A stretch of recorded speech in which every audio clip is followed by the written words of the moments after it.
What is up, everybody? This is Marshall Lee of DonkeyJawProjects.com, and today we got another early bird Artcast for you, and we've got our good old friend Mr. Russ Leach of Comic Book BlackBelt YouTube channel.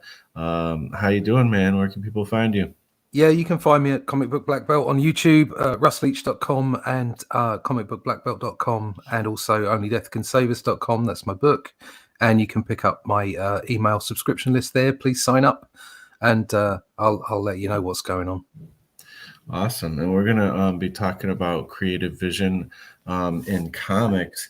And but first, I am just curious. What's the update right now on your project, The Only Death Can Save Us? I'm currently in thumbnail stage for the rest of the book, and I'm about 7 or 8 pages away from finishing all the thumbnail work. Nice. So it's coming. It's moving along. I thought I was going to have a month to really get down and get to a point where I was starting to pencil pages properly. But other work came in. So that's obviously you've got to feed the family, pay the mortgage, all that kind of stuff. So yeah, I'm getting to a point where I'm managing my time and doing a little bit sort of every day. But I got some other work at the start of the week that was talking about it's doing turnarounds for animation. So and I'm still on this project. I can actually tell you what it is now. That it's called Charisma, and you can go find it online.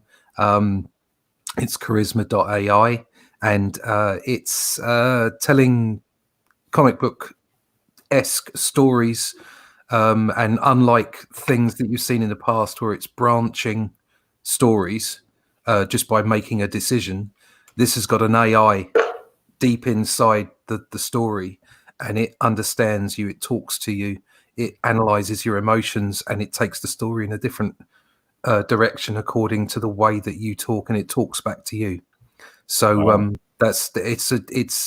it's like rather than putting comic books on a PDF and slapping it up online, this is more of a I think it's more of an evolution of comic books, and it's literally a comic book that talks back to you. All right. So I'm really keen on it. It's a fantastic project. So you're literally making comic books and taking over the world here. We didn't know that a cartoonist was going to single-handedly start the singularity. Yeah, just let the AI off into the open, into the wild, and that's it. We're all gone. We're toast. Somebody asked, is Charisma free? I think it's free to download the app, and then obviously the stories are you pay for the stories. I don't know the exact pricing model, but I have a feeling that it's very low pricing, very, very low pricing. So it's a pennies or under $1 or whatever to get each section. So it might end up being like I suppose $2.50 or something like that for a whole story. And it comes in 3 sections so that you can decide whether you're enjoying yourself or not. You don't have to buy the whole thing. So it's a pretty good model, I think. And especially at the moment, so we've all got nothing to do. Yeah, definitely something worth exploring. When will your work be published on that? Well, so far the work that I've produced on it has been, I have done some original work on it to fill in, but I've effectively been a curator and art director on that project because it's been based on already printed work that's gone out in Europe. So I've had to repurpose the images and build them so that they work for the stories digitally. But then also occasionally if there's a new character or something, I've had to draw that character in the style of the artist. Oh wow! Of that work, but I have done. I'm in the middle of doing an original piece right now for it. So it's a mixture of stuff. Awesome! Wow, I look forward to definitely cruising through that. I opened up the link just to get a little sight of it, and it looks really cool. So looking forward to that. Wow. Well, so this basically that really kind of can roll into a bit of what we were talking about, and also you're talking about the thumbnails, and Actually, I have, it's almost a personal question, but it does relate to the topic. I recently completed the thumbnails for Big Wrath, which is the first time ever that I've actually completed thumbnails for any project. Like, Excellent. I've always just kind of gone by the seat of my pants and created the page as I go. But I found it to be an interesting process, and I'm curious, how long first of all, how long is Only Death Can Save Us, and about how long does it take you to thumbnail something like that, typically, if you're going straight through? Right. Okay. I would say, first off, the book is 60 pages long. Okay. So it's like a one shot. It's not a full on long lengthy graphic novel, but it's not a 20-page book either. It's a good solid chunk of story. Right. The idea being that I do multiple one shots to tell the whole arc. As far as thumbnails are concerned, I think it depends what kind of thumbnails you do. When I was drawing exclusively traditionally, my thumbnails literally were thumbnails. They were the size of playing cards or postcards. Mhm. And I would flick in just literally the direction of where things were going. The kind of thumbnails I do now, because of the tool set change, because I now do most of it digitally, you don't need to do what I personally feel that I don't need to do a thumbnail in the way that I used to do a thumbnail. So I actually have the full size page available to me that I'm going to end up doing the artwork on, and I just reduce it down to fit within the screen. So it's probably a thumbnail the size of, say, an A4, maybe less than an A4 piece of paper, and it gives me a little bit more form that I can sketch in. So it isn't just putting the panels down and saying this stick man looks that way or that way. I actually put some physical form in and maybe get the rough three-dimensionality of figure drawing and what have you in there. Again, it's all changeable, as you know, with thumbnails. So my thumbnails might take a little bit longer than, say, the thumbnails I used to do at playing card or postcard size, which really are sort of thumbnails. I don't know how. You're saying that's the first time you've fully thumbnailed a whole book. It used to be the case that what I did was I went to a photocopy machine and blew those thumbnails up and put them on a light box and used them as a guide for when I was penciling the first layer, as it were, sketching out what I was doing. And I suppose that's effectively what I'm doing here. We're just using a different set of tools. But like I say, it's probably a thumbnail and the first sketch in one when I'm doing it digitally, just because of the way that the tool set works. And I think I'm running at around somewhere between 5 and 10 pages a day. Gotcha. If I have a full day, I can do somewhere between 5 and 10 pages, depending on the page and depending on how deep I get into the sketching. Okay. But I would say thumbnail wise, if I was just doing like I used to do traditionally, thumbnails around the size of a playing card or a postcard or what have you, I think I could probably do a 22-page book in a couple of days quite easily, to be honest, because you're flicking through the script and you're just laying down roughly where everything goes. Like I say, it's a slightly different process to doing it, on screen. Yeah, and that's pretty much the original way you originally used to do it is kind of how I approached it. I put all 26 pages all on one piece of paper. It's a digital piece of paper, but it's a piece of paper technically. And it took me longer than I expected, but I feel like what you're saying, like maybe 2 full days, that sounds about right. But I didn't realize it would take, because there's so much decision making happening, and it's not easy decision making. That's what I'm saying. When I do it the larger way, between 5 and 10 pages, I think I can guarantee 5 pages of sketching. Okay. Right. I think like Kirby and John Buscema used to do like 5, 6, 7, 8 pages a day. And if you actually look at them at their peak when they were really turning things out, certainly Buscema was very light on his pages. It gave a feel, and there was just that enough definition for a good inker to follow it. Yeah. And I think what I'm trying to do is I'm trying to kind of expand the thumbnail the way that I do it on screen. I'm expanding the thumbnail to, like I say, to have a bit more anatomy in it and a bit more physicality, you know, three dimensionality of the scene in it, rather than just look this way, look that way, run that way, you know. Yeah. So it really depends at what level you're doing your thumbnails as to how long it takes you. Yeah, absolutely. Now, so the thing is with thumbnails and things like that, that is like a big part of the vision of your comic, your creative vision.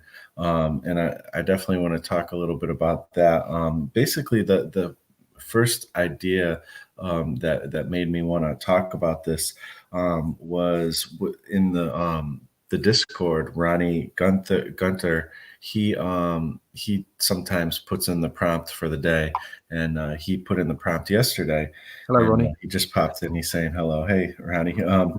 And you know, his prompt yesterday was, "Can you see your finished product before you start?"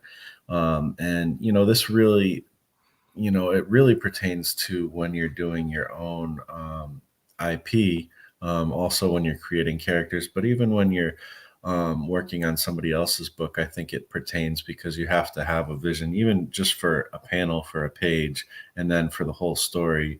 We're talking about thumbnails for that kind of thing as well. And I would actually pose that question to you. I have my own answer, but I'll pose that question to you first. Do you, so, you know, specifically even with Only Death Can Save Us, you know, did you have like a finished kind of product vision for it, and do you think you're going to be hitting close to that, or is does it change? You know?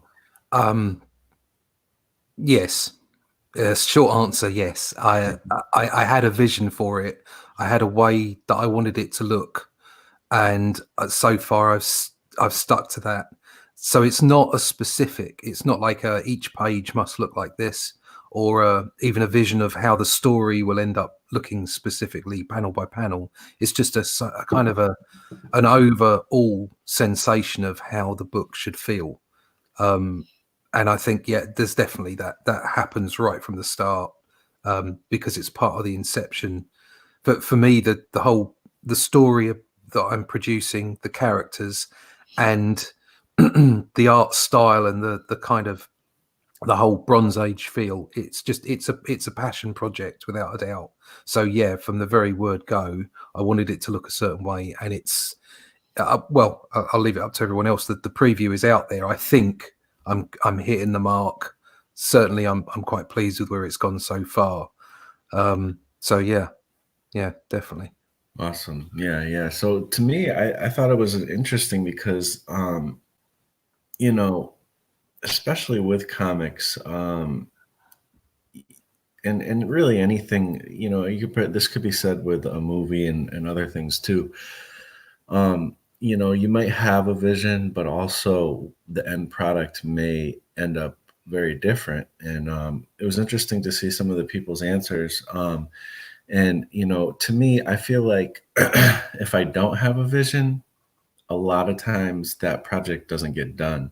Mm. You know, and I really actually think vision is super helpful. I have usually a vision of how I like kind of how Jake Parker puts it. Like sometimes, you know, a story might start with a line of dialogue, like this is the inspiration for the whole story, like just something that comes into your head, a line of dialogue, or it could be even just like a scene, or it could be like maybe a whole vision for a book, or a character design, or a world you want to work in. For me, a lot of times it's also the style, like you said, you know, the Bronze Age style. Like I have a story that I'm working on, tentatively called Armor Girl. That won't be the full name, but that's in the rubber hose animation style. I want to make a comic kind of reflecting Right. that, and I've played around with that and really enjoyed working in that style. But there's definitely a vision for that, and it's also, you know, when I'm thinking about that story, I'm thinking about Dr. Seuss's Butter Battle book, because the story is very similar, even though I'm kind of taking my own take with it. So there's that. And, you know, Big Wrath, Big Wrath to me, it kind of started with Peter's vision of kind of the A-team slash like superhero, like 90s type of comic. And that's kind of where we're going. And as I'm drawing it, I'm trying to kind of hit that kind of action, type of thing that I grew up with in the 90s. But that's not how all my comics will be. There's definitely a vision of kind of the style. But one thing too that I think is really interesting is, even though you might have a pretty good vision, some people have such a solid vision that they go through to the end and it's what they envisioned in their head. But to me, even with the character design, a lot of times that can change, but you still hopefully come to approximately what you were thinking. But to me, the vision gets clearer and clearer as you go through the processes. First I kind of have a vision and a feel, and then next, okay, it's time to start writing the script, and you start working things out. And hopefully you can keep that same feel that you first thought of while you're writing the script. You write the script, now all of a sudden you have a script for a 20-page comic, say, and that now the vision is much clearer. You have a blueprint of what to do here, and then you start working on the thumbnails. Once again, the vision gets even clearer. Now you even have a little bit of a visual representation of what the book's going to look like, and then so on and so forth. It just starts to get clearer and clearer, and it really isn't fully finished until you literally print the book. Because even up to the lettering and the coloring, those things contribute to what it's going to be. So I don't know, that's at least how I feel about it. But vision is very important. Yeah, definitely. I think something you have to accept is that I was watching, I think, is it David Lloyd? I think it's David Lloyd. He did V for Vendetta. Mm-hmm. And he was talking about producing covers, and he showed a sketch of a cover and a pencil and then an ink and then how the color, and the cover was great. It was a great cover. And he was talking about the process of it. And he was saying that you've got to remember that every time you add a layer of process, you lose some energy. Mm-hmm.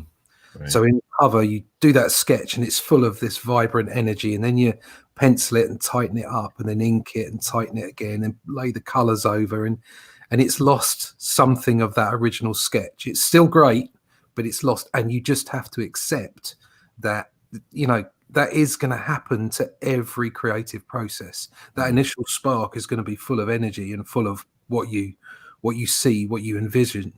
And then over the period of creating the story and penciling the pages and producing the book, it is going to lose a little bit of that energy. And that's why it's so important to have that strong vision at the start of the process, and to be committed to that vision about what you want, so that it gives you the energy. It carries you through the rest of the processes. Yeah, and that's actually really interesting, that keeping kind of that maintaining of the vision, because it's like working out your creative muscles, your artistic muscles. When I was younger, I shouldn't say when I was younger, a few years ago, I would, my creative muscles were only built up to the point of, oh, I have this really cool idea. If I don't capture it right now, I'm not going to get it. And if I can't like finish this drawing or illustration within the day, I'm going to like lose the vision. I'm not going to be able to make the drawing I really want to make. And so I would sit there and like furiously try to draw this thing out, and then maybe even ink or color it or whatever. And it's like, cool, I got it out. But you can't really do that with a comic. I mean, unless you're doing like a really small mini comic, you can't, it's hard to kind of do that kind of thing. And so it might be hard to kind of keep that energy, catch that vision. And as I've grown to the point of making a decent amount of comic pages and comic stories, since then, now it's kind of funny because there's this almost like this methodical, like, all right, I'm back at the desk again today, and start putting down lines, and I don't know, it just feels different. Like, it feels like the vision is kind of, it's there, but you have to kind of keep re-inspiring yourself of what you initially envisioned on a daily basis. And it is, I can see why it's really hard to keep a consistent feel throughout a book, especially when you're also, in my case, really kind of learning to draw too at the same time. Like, I mean, I think we're all at different levels and stuff, but I think when you have a lot of comics under your belt and a lot of mileage under that hand in your pencil, like it, I feel like I don't think it ever gets easy. There's always challenges, but I feel like it's easier to keep things consistent. You know what I mean?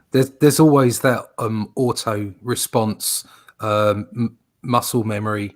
10,000 hours is what they say you need to have to be competent at what you're doing. Something that, I mean, I've been drawing for a long time, but I only really but like I say, back in the 90s, I did a spell where I was drawing quite a bit, and that was when I interacted with Marvel and what have you. But I didn't start again properly doing comic strip until 2010, which was when I decided to change career again. And since then, it's been a build-up, without a doubt. And there were things that I would be scared of drawing or felt I couldn't do, and would go and get photo reference. Photo reference is always important, but I'm talking about just changing the idea for the sketch of a page or the sketch of a panel because I felt I can't get this. I just can't do it. I'm not understanding what I'm doing well enough.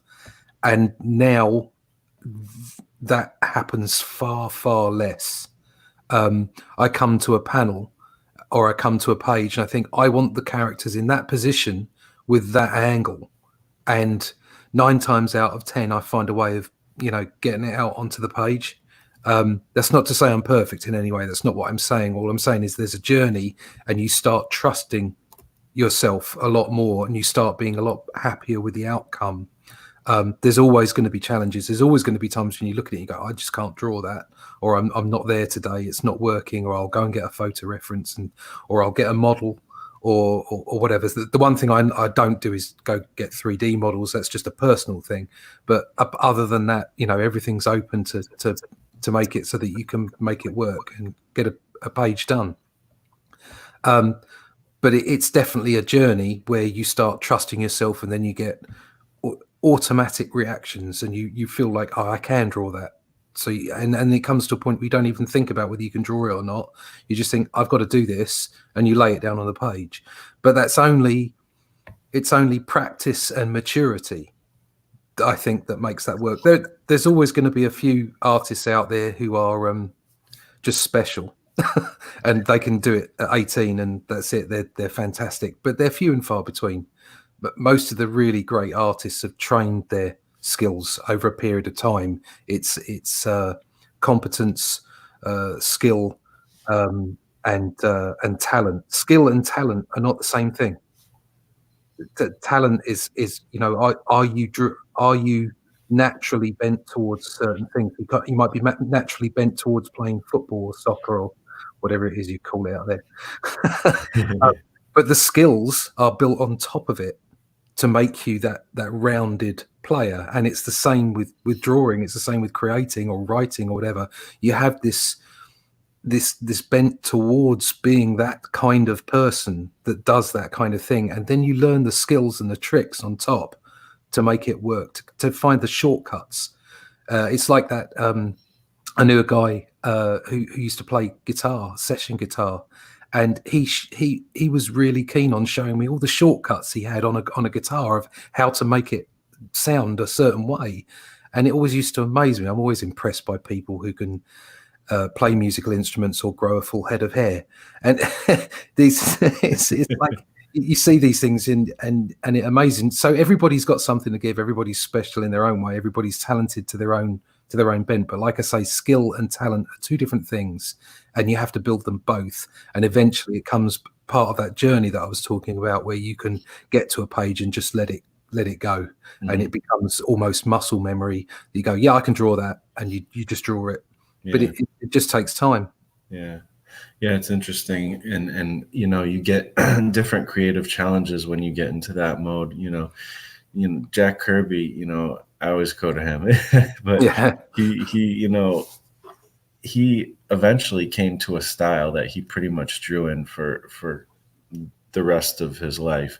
And once he had that kind of style that he kind of stuck with, I mean, now it's time to like flex on imagination. Like, not that he Mm. wasn't doing that already, but now, like, I mean, I was just reading, what was it? I'm trying to think. There's so many of his comics. New Gods, No, it was Fantastic it was Four. close to. It was in Marvel. One of the ones after that he went when he went to Marvel, the Eternals.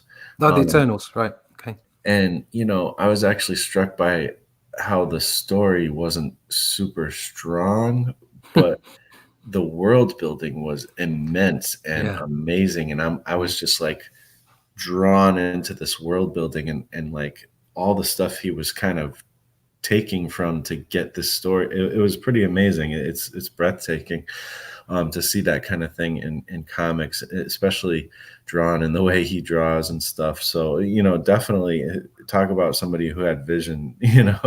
This Yeah. guy had it coming out of everywhere. I wanted to mention, Teresa. She's here hanging out. What's up, Teresa? She says, that's so true. The sketches are so awesome. And then inks are always a disappointment for me. And I think, you know, that can definitely be true. And it kind of I kind of brought that up because it reminds me of this, other point where, um, I think with vision, I think one kind of a hack, and this is kind of why the process tends to go this way, is writing. Because, yeah, you can't sit there, the first day and draw a book, but you can write a good synopsis from beginning, middle, end of what your story is going to be. And you could do it in a half an hour sometimes, but you could also take a day and really get a good idea, and then you can build from that and start working on the actual scripts for the pages. And so you can do that. And then again, the other hack is the thumbnails. That can be quick. So it's like you can get your full vision out there pretty quickly, so you can at least get it down, and then you kind of develop it as it goes, each, little stage of that. So I don't know. That to me is almost like a hack, for that. And I am getting close to the time where I have to go, but not just yet. I wanted to bring up this. This is a little bit unrelated, but, I thought it was interesting. Nada Saint. So weird. Sounds weird, but I haven't drawn anything in a week since this Corona thing took off. It zapped my creative well, and, I just wanted to address that because, it's funny because, you know, it's weird. Like, say, if I take, like, even if I take time off, sometimes this happens. I feel like I'm going to get a lot of creative work done, and then there's like too much freedom. But, I don't think that's quite. I think a lot of us are dealing with, anxiety, um, maybe, disillusionment, different kind of things like that. Just things feeling weird, surreal. Our life has changed for a lot of us, at least to a certain extent, as far as adjusting and stuff like that. And you know, it's really hard to kind of get into a groove where you would think would be easy. It's, oh, I have this time and stuff. But, you know, Russ and I were talking about it a little bit before we started. But, like, the media is really kind of what they do with the information sometimes causes more panic than it does any good. And I would just say personally, like, and this show isn't about this, but like, one thing that I do is I actually kind of block out that information. Yeah. You can only listen to it or watch it for so long. And maybe look a little bit more at like a website that has the facts of what's actually happening. because, you know, it is something we have to be very careful about. You know, we really need to contain this thing, but at the same time, I feel like it is pretty manageable. And, you know, and then, you know, maybe, you know, watching this is a good step, you know, watching more YouTube videos that are in the creative realm. You know, it's a great step, you know, maybe take a day off, a break from looking at anything in the media about this, and, you know, just start sketching in your sketchbook, listen to some things and that are more on the creative side. And I think you'll find that once you just kind of put pencil to paper, things will start moving, and you might even forget about a little bit of the worries. I mean, to me, this stuff is therapy. You know, every Yeah, day I have to work on my comic a little bit at least, and I'm not thinking about coronavirus. I'm not thinking about the, you know, market or whatever's happening in the world. All I'm doing is thinking about my little world, you know, my little vision. You know, so, you know, I definitely would say, you know, try to start working on a project, even if you don't feel like it, but you will start to feel like it, you know, yeah, and I don't yeah. know. Do That's, yourself a favor and turn the TV off. yeah. It's it don't listen to the radio, don't listen to the TV because it's just full of crap.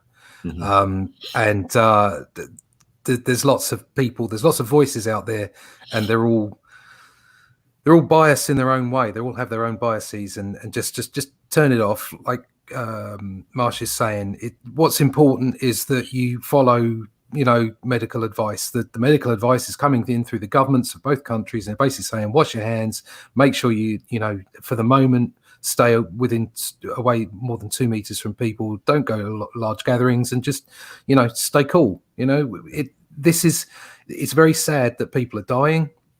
It is a spike. The whole difference between this and, say, the flu, and I'm not calling it the flu, I am not calling it the flu, is the spike, because it's so easy to transfer. And Mhm. the problems that we have is making sure that our medical services can cope, and that's the issue.